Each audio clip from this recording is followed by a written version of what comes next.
GLAM, Los Angeles. Hi, Kirby. Hi, Sarah. Welcome to Los Angeles. Hello, Glams. We have a special episode today brought to you by our friends at Clinique. Thank you, Clinique, for sponsoring this episode. We have Dr. Mina Amin, who I'm a big fan of. Sarah is too. We both follow her on Instagram. We love her content. She is a board-certified dermatologist who was born and raised in LA. She completed her undergraduate studies at UCLA. And Dr. Amin obtained her medical degree at the University of California, Riverside School of Medicine, graduating with high honors. She went on to specialize in dermatology residency, where she obtained comprehensive training in medical, surgical, and cosmetic dermatology. She's your one-stop shop. So if you come to LA, make your way over to her practice in Brentwood, get your skin checked, get a little injectable, do all the things. Welcome to Los Angeles, Dr. Amin. I love your podcast, and I love both of you. I feel like your conversations are always so great and so helpful to listen to, and I love everyone you interview, so I'm just so honored to be here. Oh, thank We adore you. The honor is all ours, especially when we get a chance to have a true expert like you on here, and we have so many questions for you. Yes, we actually polled our listeners. We said we had a board-certified cool. dermatologist coming on. We didn't want to give away who it was. It was a surprise, so surprise Glams. But they sent so many questions. Sarah and I have a few of our own that we were like, let's get to the guests or to the listeners. We have one question that we wanted to kick things off with. But first, we wanted to ask you, what's on your face? What's on your hair? Gorgeous what's on face. your skin? I need the hair tips as well. Yeah, I need the hair. Clinique has this new product. It's the Moisture Glow Serum, and it is incredible. So I have it on my face. I wore it last night, wore it today. It's the kind of serum that you wear it, and then you wake up in the morning, you're like, my skin looks like better, and I just don't know why. And I'm like, oh yeah, because I use this new product. So it's really good. And I have really sensitive skin, and Clinique's the best for sensitive skin. All their products are dermatologist tested, allergist tested. This one has 5% lactic acid in it, vitamin C, and hyaluronic acid. So it's super hydrating to your skin and leaves your skin really glowy. And I love that it's so good under makeup too. Yes. So I'm wearing that, and I'm wearing the Moisture Surge Hydrator on top. And also wearing Clinique makeup because their makeup's just so good for sensitive skin.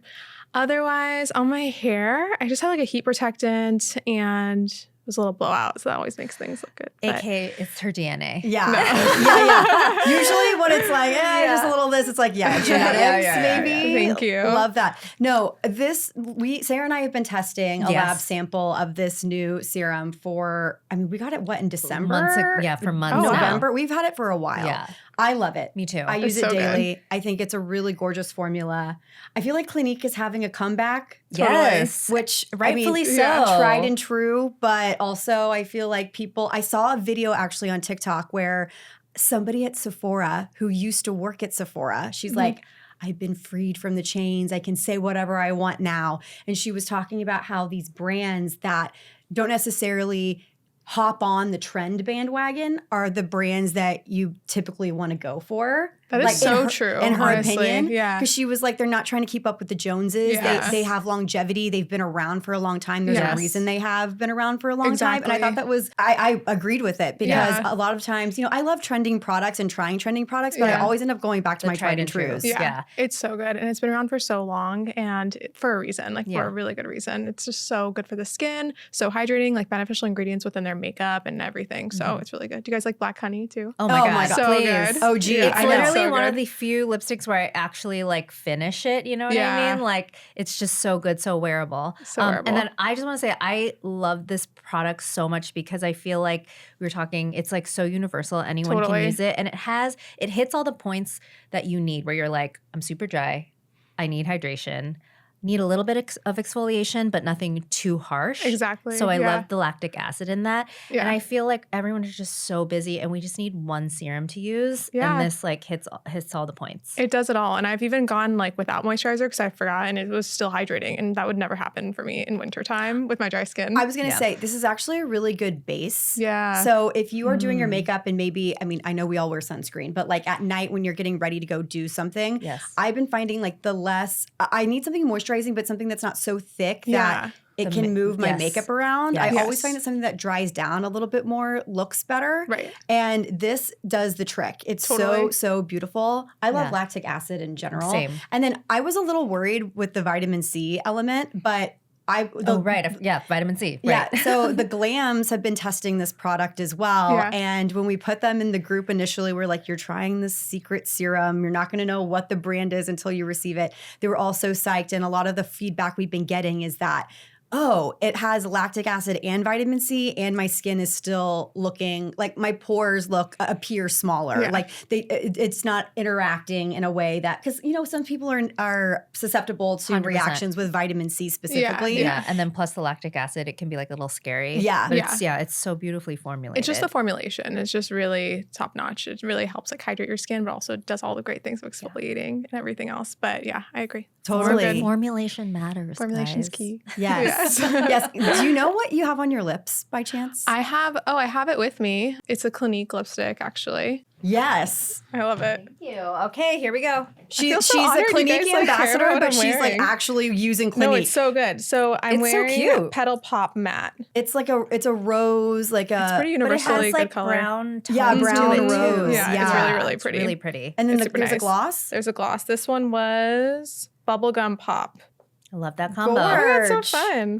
Okay, should we get into the questions? Let's do it. Yes. Okay, this is a question from Kirby and myself. In terms of skin issues, what are you starting to see more of and why? So the thing I'm seeing the most is an impaired skin barrier. And everyone's using all their exfoliants all on the same night, like all of them together. And that's just like destroying your skin barrier, drying out your skin.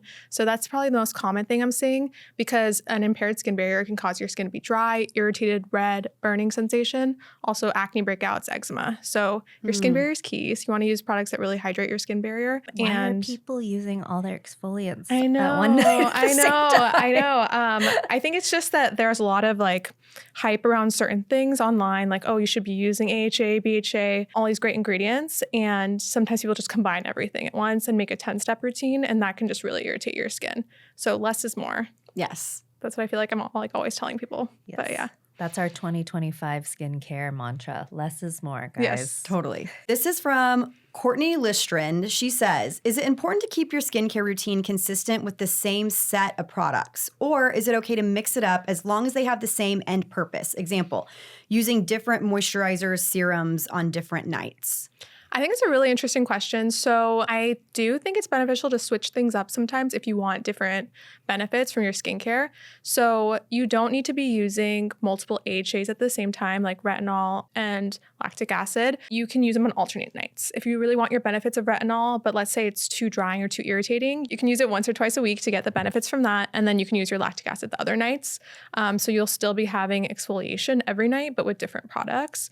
And then in terms of moisturizers, you don't necessarily need to be switching it up unless you really like look at your skin and see, oh, my skin's really flaky. I really need that heavier one. I'm curious, how did you interpret this question? Because that makes, the way you answered it makes sense to me, but the way I read it, I thought she was asking like, could I use a brand with an AHA on one night and then switch up to a different AHA on a different night, or like like one moisturizer one night, a different moisturizer a different night, like as long as they have the same end purpose. Is it okay to mix it up as long as they have the same end purpose? I see what you're saying. Yeah. So like if we have two like water creams or two hyaluronic acid serums that we're testing, is it okay to mix and match, or is it more important to use the same set of products every single night? So in theory, it's okay to mix and match, but I feel like you won't really know what your skin likes and what ingredients are most beneficial for you. Even if the ingredients are the same, the formulations are so different. So I think it's better to be consistent, and then even just use a product up before you're like, oh, you know what? I think I'm just going to switch to something else. Because it's so hard to know what's helpful or not if you're using different stuff on different nights. Totally. Yeah, we agree. That's actually a part of Los Angeles Confidential, is telling them, do not use another lactic acid product on an alternating night. Right. Yeah. Because then you're not going to know if it's the Clinique product that's working true. or another product. So I think that makes sense. Yeah. And obviously, like, it's fun to test new things all the time, but isn't the goal to just find the one product that Exactly. really likes, Exactly. you know, and just keep using it? So, okay, let's talk about hair. Tell me, this is like a question people ask me all the time, and I'm like, that's why we included it, because we were like, okay, let's see if Dr. Amin wants to get into the weeds. Paloma wants to know, tell me the tea on Nutrafol, and will it actually help with hair growth? Okay, so Nutrafol is great.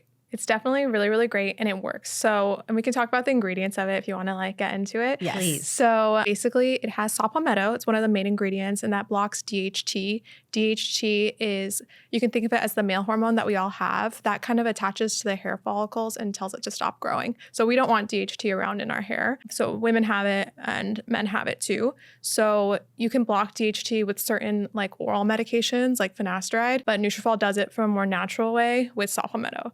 So it's interesting. They have like really unique ingredients that are clinically proven, but work differently than like pill medications. Otherwise, they have antioxidants in them, resveratrol, and then also curcumin, which is like derived from turmeric. And that helps, basically antioxidants help decrease stress and allow your hair to grow. It has biotin in it, and biotin by itself is not what we recommend, but in the like a mix of ingredients, it's good. And yeah, so I think it works, and there's like clinical studies that show it works. Yeah. So a question that we get all the time, and we've talked about this on a previous episode, is that amount of biotin in Nutrafol. And I think that scares a lot of people, especially for those who have, found that it can cause like, acne or, breakout. It says Nutrafol contains 3,000 micrograms of biotin per serving. This is 1,000% of the daily value. So it's like a lot more than our body needs. But is our body just like processing like what it needs? Like how does that work? So with B vitamins, they're water soluble. So you like urinate it out if it's like too much. But if we have too much of certain vitamins, they can trigger acne. And I feel like it's hard to know if that would happen to everyone. So I feel like you kind of have to try it before you know if it'll make you break out. But I don't see a lot of breakouts with it. Okay. I think it's a good one. With Nutrafol specifically? Yeah, but you have to take it consistently. Yeah, and for to like have the benefits. How long would you say? So that is like one of the most common discussions I have with my patients about hair loss because everyone wants a quick fix and there's no quick fix with hair loss. So Nutrafol, you just kind of have to like honestly keep taking it unless the reason why you have hair loss is temporary. Like let's say you just had a baby and you're having hair loss afterwards. A lot of people jump to Nutrafol for it.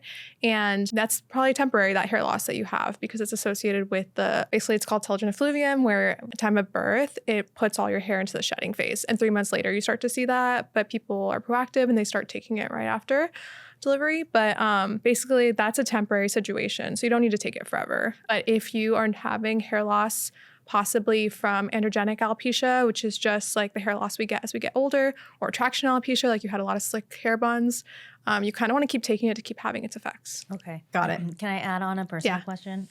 Yeah. Does it help with any of the graying of your hair, like premature? Ooh. Can you take Nutrafol to help anticipate that? I haven't seen it work for that, maybe because of the antioxidants, but I think there are like more new things on the rise to target gray hair that we'll like learn more about that are still being researched.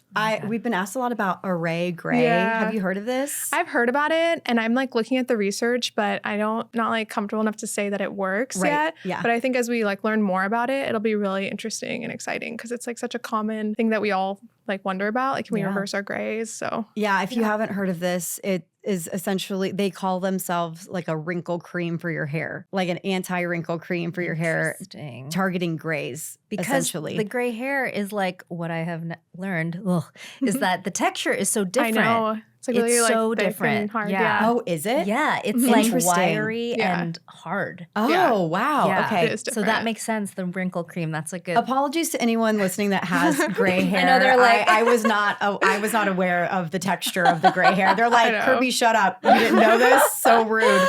Sorry, guys. Anya Turner says, what is your favorite AH product? This is kind of a gimme. What is your favorite HA product and what step of the routine would you include it in? My skin is so dry this winter and loves this ingredient. So I feel like we are talking about we have the to get serum. her on this one because this is so good. So after you cleanse your skin, that's when you would use this. And do you like to use it after like a toner or? I don't like toners. Okay, you don't like toners. I don't use toners. Why don't you use toners? Tell us. So the traditional, it's probably controversial, but the traditional use of toner, like the traditional ones, were thought to be really like drying and alcohol based. There are some that are like more milky and more like serums, and I think they're kind of just like misnamed as toners, but they're more of like a serum. So I just go more for serums. I'm all about hydration. I don't want to dry out my skin, so I don't really like toners for that reason. Even with someone that comes to you with acne, you wouldn't suggest. No. Wow. Yeah, okay. I'm not a toner It's person. like too drying, too stringent. Yeah. The I feel traditional, like the traditional ones. Yeah, there are certain formulations that are a little bit better with it, but I just say opt for serums instead. Got it. Cool. All right. Okay. Elizabeth Barnes Hansen would like to know, what are the most important things to add in as we age, starting in our 30s, from someone with a pretty set skincare routine? What should she start integrating? So I'd be interested in what she's already using. I'm always asking my patients, like, what are you using? Tell me, like, morning to night, everything. I want to hear it. But you would want to do an AHA. Like, you want to exfoliate your skin. Exfoliation is key. And I think it's important to discuss why exfoliation is key. Is basically our skin barrier, the outermost layer of our skin is the stratum corneum. And if it is not exfoliated, products can't really get in. And so if you want glowing skin, you want to exfoliate it, but you also want to hydrate at the same time. So exfoliation is key. We do that with AHA. You can also do that with BHA as well. Retinols also can exfoliate the skin too, but not a lot of people can tolerate retinol. But for her, she could do an AHA. Do you think it's important that people find a retinol that works for them or like an alternative? Because I just know, like, ever since we started in the beauty industry, it's like hammered into our head. It's like when you start to see, signs of fine lines and wrinkles, like use a retinol. And like, I think both Kirby and I, like, we can't use it. Like, it's just too harsh. We use retinols in products you could get at Ulta, Sephora, wherever. But in terms of some of the more hardcore options out there or prescriptions, my skin does not tolerate it. There's the preaching of the retinol uglies and things like that. And I used to be a believer of like, just suffer through it. But then I realized I was suffering and not seeing any benefit. It just was like this long road of no success. And unfortunately, especially with skincare, if you don't see something after trialing for 4 weeks. Yeah, you're like, why am I still succumbing to this? It makes sense. Yeah, it doesn't. Was your really skin track. like dry and irritated? Dry, irritated, and breaking out. Breaking out a like lot. nonstop. Yeah. So what do you recommend to your patients who come in and they just can't tolerate a retinol? So if you can't tolerate a retinol, then I would discuss AHAs and BHAs just because the exfoliation process is really helpful for your skin. And also they can do like lasers and microneedling and other things. So AHAs, you think about lactic acid, you think about glycolic acid. So those are all like really good alternatives too. Mandelic acid, BHA is more like salicylic acid, and those work a little differently in the skin to exfoliate. So I think if you're using those, then you're going to have really good benefits. And then sunscreen for sure. We always want to wear sunscreen every day, even when it's raining like it is right now. And also vitamin C is like really good too. Such great benefits with it and brightening too. James Reynolds, would using an AHA/physical exfoliant/enzyme before a BHA product make it work better? I'm guessing yes, as the AHA would clear away some surface dead skin cells, or is a BHA not inhibited by skin cells? I think it's a really interesting question. So you don't need to use an AHA for BHA to work. And I worry about using too much on the same night just because that can really damage your skin barrier. So I don't necessarily tell people you need to be using AHA and then use your BHA. I actually just say use one or the other on a night that you want to exfoliate, just so you're not like really harsh on your skin. What I do sometimes is a salicylic acid cleanser with an exfoliant leave-on afterwards if you don't have like super sensitive skin. Like my skin can tolerate that, but maybe someone with even drier, irritated skin can't. But that's kind of the most I would do with a combination. Okay, so obviously there's a million products out there. And all of them have a million claims. Gina wants to know, what do you look for when you're evaluating products? How do you cut through the noise to know what's needed and if a product is going to do anything? So I always look for dermatologist tested. I look at how they test their products. Are they using clinical studies? And I'm always looking at every single ingredient too, just because I kind of want to know what's in everything. But the formulation is key, like how they formulate these ingredients together along with what they use. So I would just look to see if they're using any studies, if they have any claims that can back up what they're saying with research. So I would just look for those. I actually want to tack onto this because I feel like there's a conversation right now around derm influencers and how there's so many of them now and how a lot of them are talking about a lot of different products. Like I know there's a big controversy around derm influencers promoting rosemary oil as a hair growth option, even though the background on that, there's not a ton of studies on it. There's not a lot of research on that. How do you make sure that you're not just hopping on a bandwagon because I mean, some of these brands have huge budgets and they're coming out and they're saying like, we're going to get this whole gaggle, I mean, for lack of better words, of these dermatologists to approve these products. How do you make sure that you're separating yourself in terms of your practice? So for me, I feel like my community is key. So if I say something that contradicts what I've said before, like people will lose trust in me, and I don't ever want that. So I think that it's important to only really say things that you feel like are true and you would recommend to your friends or family. So that's like my philosophy on things, that I actually like really want to help people. I don't want to say things that don't work. I don't want to ever promote something that doesn't work. So that's like my whole thing. On top of that, I am really particular with what I say, because I'm like, my patients will see this, everyone will see this. Like, I don't want to say things that are not research-based. So I appreciate that you noticed that. But yeah, so I'm very particular with what I say online. But in terms of everything that's out there, I think people want to provide info that's helpful, that people can do at home. Like rosemary oil, so easy, like you can apply it at home. The issue I have with that is there's only one study that showed that the rosemary oil was helpful compared to minoxidil. But I also see a lot of allergies with rosemary oil, pure rosemary oil on the scalp. And a lot of people are getting like dandruff or flaking of their scalp with using it. I think it's just difficult. It's a very like interesting space to be in. You want to be really helpful and want to provide as much like free tips as possible, but it has to be like backed by some sort of science. Yeah, and I don't think one study is really that beneficial. Enough. Yeah, right. I wouldn't like if it was something really just like a child or something like that. I would be like, there's only one study. I'm not going to. Yeah, totally. Yeah. Okay. Do you feel like this rise of like derm influencers, also skincare influencers, these people who aren't really, they didn't go to school for it and they're just speaking based on like research that they do on their own, or just, the fact that they've been in the beauty industry for a long time. Do you feel like that's affected like your patients in any way? Like, do you see people coming in and being like, I heard that this, blah, blah, blah, blah, blah. A lot of misinformation is what I'm saying. Yeah, there's a lot of misinformation. That's kind of why I created my account in the first place. So I was like, there's a lot of misinformation out there. And there weren't a lot of dermatologists online when I started. So I really wanted to like provide good education and kind of contraindicate some things that people were doing. Like they were putting, like this was like 2020, they were putting like yogurt and like all these different things on their skin trying to get benefits. And I would just see more harm than good sometimes with more natural like DIY type of skincare. But otherwise, what was it? Or do you feel, I mean, I'm sure there's like pros and cons to it. Do you feel like people are coming more educated or more misinformed? So a bit of both. I feel like there's a lot of really great information. People are getting a lot of education. Like I feel like people know what HAs are and BHAs are. And I think that's all really good. But I do think that there's some misinformation out there and some people are following it because someone has like a huge follower count or something, and then they're kind of ruining their skin.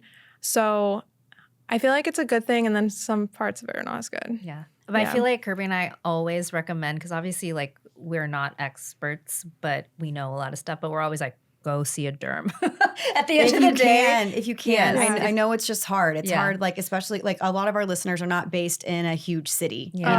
So they may not have, that's why we do this podcast, to try to provide some, context and insight. But I do try not to be, go see a derm because like it's not the most democratized way to fix your skin. Right. Yeah. Paige Rispoli says, what are the biggest skincare mistakes you see that people might be surprised by? So we talked on one, but basically using a bunch of different actives all at once, ruining their skin barrier. That's something that a lot of people think they need a 10-step routine. And some people online are really glamorizing it. Like, like wake up and then do a million things. And I'm like, I don't have time morning for any of this. Yes, I know. Like, get a grip. So I think that's the main thing that I want people to always keep in mind, is you don't need to do a lot of steps in your routine. And then another is kind of the recent obsession with beef tallow. Can you go into this? Can you please go into this? Okay, billboards all over LA. I know. So if you're not familiar, Dr. Amin, will you explain what this beef tallow thing is? Yes. So a lot of people online are using beef tallow and they're using it to moisturize their skin. But the issue is really comedogenic. So you can get a lot of acne, breakouts, and also it's like rendered from cows. So it's animal based. So I just don't want to be, using animal based like ingredient. I've never used it. I never would use it. I don't recommend it. And so I've seen a lot of breakouts from people using it. A lot of people swear by it. And I think those people don't have as triggering of like acne prone skin, but I wouldn't use it. Can really Why did this come around? I think so there's like fatty acids and lipids within it.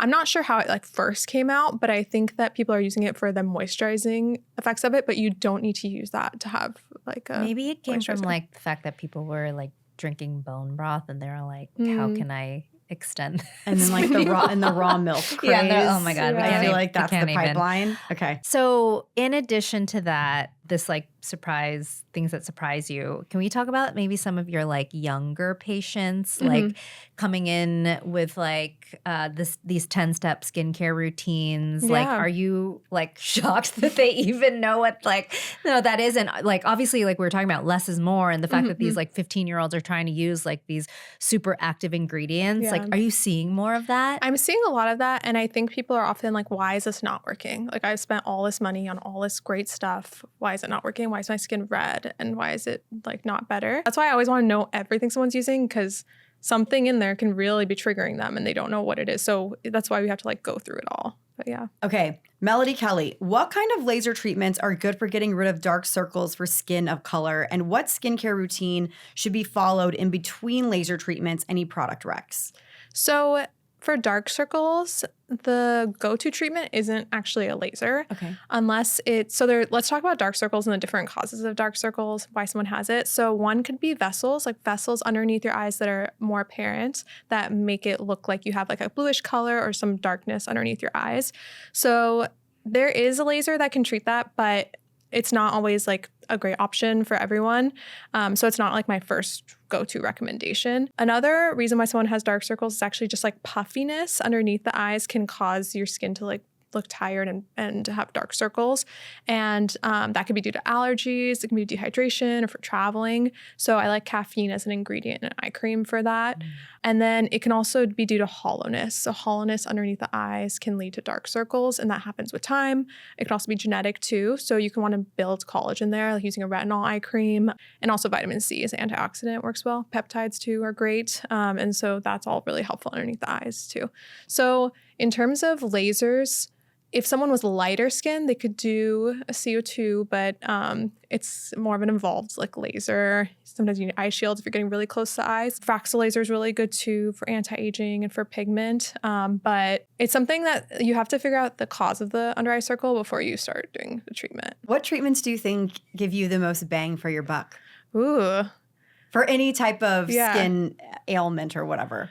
So I think that lasers, 100%, like I feel like sometimes skincare can only do so much and then you want to do like a laser treatment or an office treatment. But that's obviously not accessible to everyone like we were saying. But lasers are really beneficial. I really like Clear and Brilliant. I don't know if you guys have heard of this one. It's so good. But it gets your skin really glowing. Microneedling is really helpful too. And microneedling is a safer option in darker skin tones too. And there's a lot of studies that actually show that it stimulates collagen by 400%. So it's like really fascinating and really great for darker skin tones too. Otherwise, I think those are kind of like my go-to CO2 lasers and lighter skin cones and Fraxel. Sculptra is really great too. Oh, I feel like a lot of celebrities are doing this. Yeah, can we talk about Sculptra? Because I feel like it's really popping off. Yes. And I feel like this is a injectable I don't know much about, but it's not an injectable, right? It is injectable. Is it like an alternate? Is it a filler? Not a filler. Okay, that's okay. It's not a filler, but it is an injectable. But I think I associate it. Yes. So that's why, because they really do. I feel like the messaging is this is not a filler. It's not a filler. That's what it is. It's not a filler. Right. But then it's injected. So I'm like, what the heck is it? Yeah. So it's a biostimulator. So it's injected into your skin and it stimulates your collagen. Okay. So it's injected in a similar way that filler is, but it gets absorbed by your body and then the collagen stimulation lasts. So you don't get the overfilled look with this. And basically it's just like really great. I think a lot of celebrities are doing it, like 100%. But it helps tighten your skin. And basically it can be injected like around the cheek areas, on the jawline, on the temples, and it kind of has more of a lasting stimulating effect. Whereas filler, and I feel like a lot of people are hating on filler. Filler's not bad, but there's definitely like some people have gotten it so much where it's not really looking that great and there's like overfilled face. But yeah, so when you compare the two, Sculpture has more like long-lasting collagen stimulating effects, whereas filler is just replacing volume loss and it kind of just like is staying there. Okay, so then does it dissolve the Sculpture? So it's kind of like, so it's like mixed in either water or saline base. So you look puffy that day, but then your body absorbs it. And then that collagen stimulation will like be there to like. Because it's not a hyaluronic acid base, is that right? Yeah. So that's what makes it different from a filler. Yes. Okay. Yeah. Got it. Yes. Because it's not like puffing up the skin. No. Okay. So you're seeing more of your patients asking for this? Yeah, I'm doing it a lot and it's really, really helpful. And it like, people notice their skin's like tighter with it. So if someone's like in their 30s or 40s and they don't want to do a facelift, they can like turn to this instead. Would that be something you could do under your eyes? Usually people don't really do it too much under the eyes. Okay. Yeah. But under the eyes, PRP is like really popular right now too. God, that sounds so painful. It's not painful. That's not too bad. Not? Okay. No. Yeah, you have numbing I cream. feel. Okay. Speaking of pain, microneedling you mentioned. What are your thoughts on like microneedling at home? Like using the little at-home microneedling I'm really devices? against those. Okay. Yeah. Do you feel like it's because that they don't really do anything or because people are improperly using them? So I feel like one of my main reasons is I don't think it's sterile to do any procedure at home. Another thing is for microneedling, like you have to go deep enough for it to actually have its effect. And I feel like at home you're not. So I will never recommend that. And if you are going deep enough, it's going to cause a problem. Yeah, you might be bleeding at home and you don't want that. Got it. Yeah. And then one more, jumping off of what you were talking about for lasers, hyperpigmentation, dark spots. Would you recommend lasers for those? So it depends on if the dark spots are melasma or not, and also someone's skin color. So if you have lighter skin, you can do IPL for brown spots, but not for melasma because it can make melasma worse because of the heat. Yes, exactly. Fraxel, I've noticed, helps a lot with melasma and also brown spots because it reverses sun damage, but it can't be done in really dark skin tones. I would see your dermatologist for this one just because I don't want people to get issues. And then Clear and Brilliant is really good for melasma and dark spots, and that can be done in darker skin tones. Is that something you need to do consistently? Like it's not a one and done? Yeah, it's not a one and done, unfortunately. You would do it once a month, usually 3 times, and then maybe like a maintenance once every 6 months or a year. Okay. Is there a treatment that you see people doing that you're like, either it's not going to be beneficial for them because they're not doing it enough or they're not doing it properly, or you just know it doesn't work? Like in-office treatment? Controversial. I know. I'm trying to think. I first think of the things that I do. I'm like, I would never not think that anything I would be doing in clinic is helpful. Is like not helpful. I don't think so. Okay. I'm trying to think. I'm thinking of like cool sculpting and like Kybella. So Kybella, sometimes I've seen it cause like uneven fat loss. So it's kind of like, and it's also painful. So I don't do Kybella actually. Otherwise, cool sculpting, that can also trigger fat. Like, I don't know if you saw that. Was it a model that had like Linda Evangelista. Yeah. So I don't do that one actually. Yeah. Is there anything else you don't do or offer? I'm trying to think. There are. I just can't think of them. Yeah. But because there's so many now. Yeah, there's so many things. Oh, I was going to ask you, do you prefer Botox or do you prefer, why am I blanking? Like Dysport? Dysport. Thank you. But then what's the other one? The Jeuveau. Jeuveau. God, there's so many. What's the Joe Jonas one? Zeman. Okay, Zeman, yeah. Do you... I actually kind of like that would happen. So we're going to keep that in. We're going to keep that in. And also then I'm like, the Joe Jonas one. The Joe Jonas one. I was thinking the Gwyneth Paltrow one. That's what it is. It's Zeman. Okay. So Botox, Jeuveau, Zeman, or Dysport. Do you have a favorite? So my go-to is Botox. It's been around for a long time. And I kind of turn to the other ones if someone really wants the other one, or if they're starting to have some resistance, because you can get resistance to Botox if you keep doing it. And so sometimes people have a better effect with another one. Okay, wait. We're going back to filler. I have a question. I do think filler has been demonized, and I've actually talked to my dermatologist about this, about how everyone's now like, you just got to get a facelift. And she's like, I guarantee you in 5 years, everybody is going to demonize facelifts, and then we're going to be back on the filler train again. It's just because people are overdoing it, and that's what's causing these problems. And it's more democratic in a way because more people are doing it, these services. So when it comes to filler, how often should you be going in to, because now we've learned that some of these fillers don't absorb or disappear or dissolve, whatever. How often should you be going in, let's say, to get your lips done which I know is different from like your cheeks or maybe Right. if your chin or something like that. So I noticed cheek filler lasts a lot longer than like lips. So cheeks, I would say once a year. Lips, once a year too, honestly. But sometimes people want to touch up sooner, like 6 months. I think the issue is when people are doing too much at once. Like there's not enough skin tissue to really handle all of it. And that's when it starts migrating and causing all these other things. And I think that it gets a really bad rep, but honestly, filler works great. And I think the studies just show it's been lasts longer than we thought, but it's still hyaluronic acid. So it's not something super foreign to your skin. And yeah. Yeah, I feel like if you're doing it once a year, you should be fine. But I feel Yeah. like and also the amount too. Like Yeah. if you're doing like a syringe or less than a syringe. Right. You know. I think the like cases that we're seeing where people are like, oh my God, like I will never do filler again. Yeah. It's because they were probably just Well, overdoing because they were it told and- to go on this schedule of like every 3 months. Yeah. I remember Oh, wow. hearing like every 3 months for That's a Botox and every 6 months for filler. Mm. And so they're going at least twice a year and maybe even bumping that up to like Yeah. 3 times a year, which I think especially like I feel like when I think of migration, I think of lips. I think of lips specifically just because Totally. you can see like it, like the duck. Like I think Yes. everyone's just scared of getting duck lips. 100%. Yeah. But then when you see a really good lip Yeah. You're that like, has wow. filler in it, I know. you're like, ooh, yeah. It looks good. makes me kinda like Are there other alternatives for your lips besides filler? Like Botox. yeah, the lip flip. yeah, lip lip flip flip. Okay. Do works you so well. and do you feel like you're seeing a lot more of the lip flip? Yes. Okay. And that if someone smiles and their upper lip kind of goes away, then they're a really good candidate for it because it's an overactive orbicularis muscle. And also can be done on the bottom too to kind of like flip out the lip too. But we talk about it a lot with the top lip. Mhm. I think that's really nice. If someone's like, I don't want filler, then they can do that too. But if you do less than a syringe of filler, it can really have a nice pumping effect.